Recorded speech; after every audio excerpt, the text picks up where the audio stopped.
FedEx driver allegedly strangled this girl after hitting her with a delivery van. Oh, hey, yeah, please don't tell on me. Please don't tell on me. No, she's gonna tell on me. Yeah, guess I gotta kill her. How is that your first thought? Hello, everybody, and welcome back to another video for the day. We're going back into r/iamatotalPOS because the world is absolutely horrendous and it's not getting any better anytime soon. If you guys would love to be absolutely amazing, show your support, and see more videos like this one in the near future, be sure to hit that like button, leave a comment down below to start up them wholesome internet discussions because that engagement is absolutely wonderful. And if you guys have not already, subscribe to the channel and turn on them notifications. Blocks intended to prevent homeless from sleeping on these benches sparks a controversy. Yeah, that'll show it to them, those people without houses or a place to sleep at night. How dare they? You ever kind of come to think that all the money spent towards putting up those things to make it so that the homeless people can't sleep on benches probably could have been built to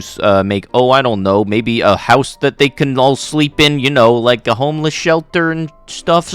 You're making more of a problem out of something that could very well have an easy solution, but no, here we are. A couple feared that a baby had mathematics in her blood and drowned her. You know, there's actually a fairly easy way to get rid of this paranoia of like, hey, maybe there's something in my child's system, and that's called not doing it while you're pregnant. Better yet, maybe just don't do it at all. What is it with stupid people thinking like, hey, there's this issue, what are we going to do? Exterminate. I really, first with the FedEx guy, and now these lovely parents. I honestly don't know where the world is going, but very much, I feel like we're just gonna have to do the whole evacuate the Earth thing and have everybody have to make an IQ kit test in order to get up on that ship. Actually, now that I think about it, I think that's how Idiocracy's set up, and I just realized that. That movie really is turning into a documentary, isn't it? And for some reason, I legitimately want to rewatch it just to think, oh Jesus, this is actually happening. I mean, that and Grandma's Boy, but that's just mainly because I got a friend who works at Bethesda, and I just want to see his reaction to it all. Serious?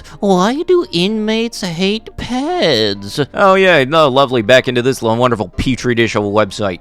They have all committed a crime. Apparently in prison, the more violent and messed up you are, the higher your status will be. But when a guy sleeps with a 13-year-old girl who's picked on and beaten by the other inmates, this makes no sense at all. A pet isn't worse than a guy who robbed a bank or killed someone during a hit and run. I hate this type of discrimination against cultured men. You know the unsurprising part about this dum-dum, if he was given the chance to walk into the prison and try to justify this statement, you know for a fact he would not. But yeah, for anybody wondering, I actually used to cover those posts on that website, which I am not going to say, but if you look through my playlist, it's the one that ends in the word tears. If you want to check those out, go ahead, but I had to stop that because the videos, first off, didn't do well, but also as a side part of it, it was actually negatively affecting my mental health. So it's very unlikely that that playlist will be coming back in the future, but in case you want to see those type of videos, they are there. Just go to my channel, click on the playlist, and then scroll down until you see the one that end in the word tears. And I'm not actually going to be saying any of the word whatsoever because I know the second I say that, it's going to pop up in the algorithm for those type of wonderful excuses for a winning sperm cell, and you'll see them pop up in the comments section likely. A pretty dog waters seats. Well, that hurts my feelings, but I hope you two had fun. Wasn't trying to hurt your feelings, but it was a very unpleasant evening. You couldn't help that the seats were bad. It got worse when the row below filled up with people. It's not your fault. I appreciate you gifting us tickets. You didn't know. I truly regret accepting them tickets. Please never gift anything to me again. What? I would rather not accept anything anymore. I feel better by not accepting gifts.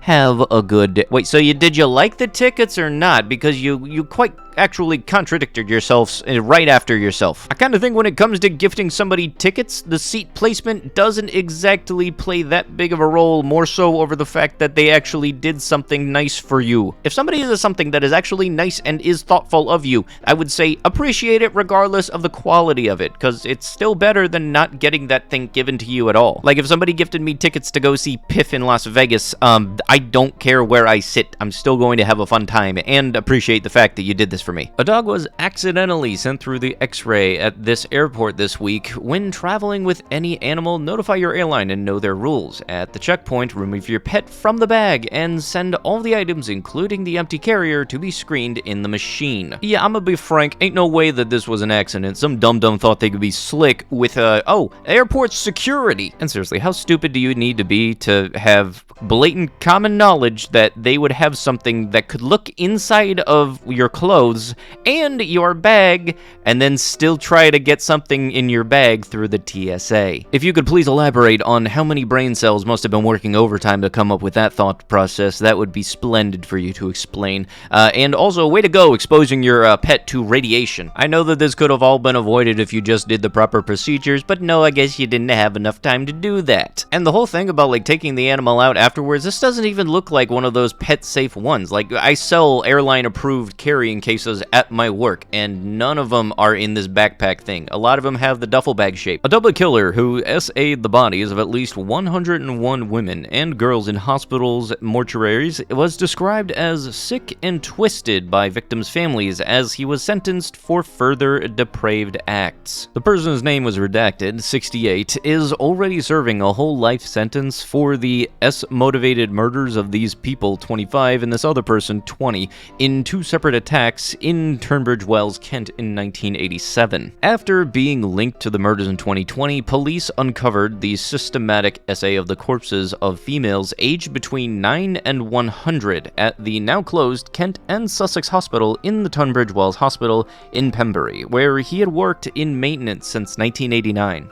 An examination of this computer's hard drive at his home in Heathfield, East Sussex, revealed 818,051 images and 504 videos of his hurt, as well as evidence of his persistent interest in R, A, and M of women. Last year, he pled guilty to the 2 murders and 44 charges relating to 78 females between 2008 and November of 2020. On Wednesday, he was sentenced to a further 4 years in prison after pleading guilty to SA the bodies of 23 more women aged between 45 and 92, 10 of whom have never been identified. I legitimately did not know that life sentences could even be extended. I kinda thought that was the point of life sentence, but I kind of thought, like, if there's any way to make it more of a sentencing, like make it life solitary confinement, or, you know, I don't know, some kind of mental stuff, like take away a clock so he doesn't know what date it is. Because I know for a fact that there is some kind of anxiety tied to not knowing what the time or date is, and so I kind of feel like that's the only way to make life sentencing worse, is to not even know how long it's been. And the way I see it is that if you do horrible things and are actually have been proven to have done those horrible things, then you deserve a lot of other horrible things to happen to you. Only thing above that would be the death sentence, because that would save people a lot of time, trouble, money, and resources, but unfortunately that's not legal in a lot of areas. Suspect punched a restaurant employee who stood up to him for being a bully and caused her to lose her right eye. And the person that the bully was bullying was a mentally handicapped person, so trying to stand up for somebody else lands you with losing your right eye. I really hate people that think that that is okay. I don't want anybody to think for a single second that any actions like this are acceptable at all whatsoever. If you think that you can act that way towards somebody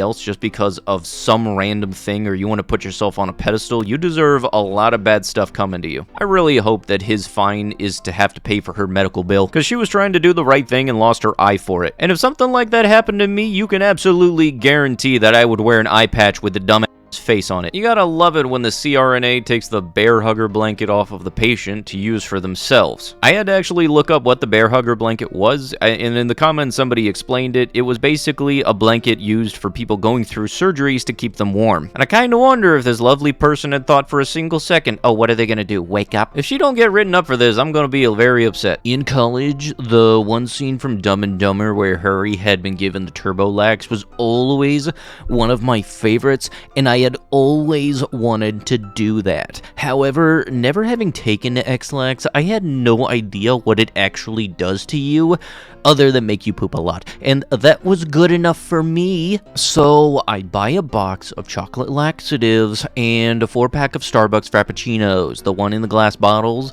and head back to the dorms. The plan was to put some of the chocolate X-Lax in the drink, microwave it until it had all melted, cool it back down again, and then let someone get to drink it. Although the instructions said to use only 2 pieces for an adult, my thinking was that since I didn't know how much the victim would drink, I better put more than what was recommended. So I put 6, or 3 times what an adult should have. A buddy walks into my room and I can't resist trying to get him to drink it, and he does. All of it. The entire 6-piece laxative lace frappuccino. I stare at him waiting for something to happen, and he just says thanks and leave. This was about 10 p.m. at night, so now I wait. I started to wonder, if someone takes 3 times the amount, does it hit harder or faster? Well, it was both. A little over an hour he was on the pot, and it was funny to me. However, in my ignorance, I thought that once your body had rid itself of all of the matter, that it was done. I didn't realize that he would end up the entire night going back and forth to the bathroom. He would later compare it to when you have to throw up but nothing comes out, or like dry heaves, I said. Yes, I had dry heaves of the butt. He would just sit there in agony, and the pain of extreme diarrhea was nothing to show for it. Also, I didn't realize how dehydrated it made you, so he would get a sip of water, and it would immediately shoot through him, and he would be running back to the bathroom. This lasted for 8 hours. He missed all of his classes and 2 tests the next day because he didn't think he could make the journey. So let me see if I get this straight. You saw a scene from a comedy movie, and I know what we're all thinking of for that movie is that we know the exact scene and everything, so you thought it was a funny idea to do that exact same thing to your roommate, and didn't think that the movie that was a work of fiction would play out differently than how the actual product works. And basically, you gave your roommate the poop shoot boogie for shits and giggles. Maybe next time, before you try to make yourself laugh or giggle out of somebody else's expense using a medical product, maybe actually read the medical product. You're gonna be the reason they have to put a label on that that says does not work out like they do in the movies. Any other moms have a teenager who goes to this church in Greer? The youth pastor gave my younger sister, 14 years old, and other students this sticker during midweek last night. He is 35 years old, and this made her very uncomfortable. Ah yes, let me guess also that this was a work expense, because, you know, everything is tax deductible when you're a frickin' religion. It's the good old classic of I have the big truck. I can park it because I can't fit into a single spot, much like my own wife. You're the reason people make small pecker jokes. And this happens so many times, I am legitimately astounded by the fact that South Park has not made fun of you guys as yet. Also, way to go not having a license plate. Yeah, you know, just putting yourselves out there very illegally. But with that, that is going to have to be it with the video. If you guys would love to be absolutely amazing, show your support, and see more videos like this one in the near future, be sure to hit that like button. Leave a comment down below to start up them wholesome internet discussions, and if you have not already, subscribe to the channel and turn on them notifications. Maybe check out another video or two. The end card has a playlist. You might actually find something you really enjoy. I'll be sure to see you guys in the next one. Thank you so much for watching, and bye-bye.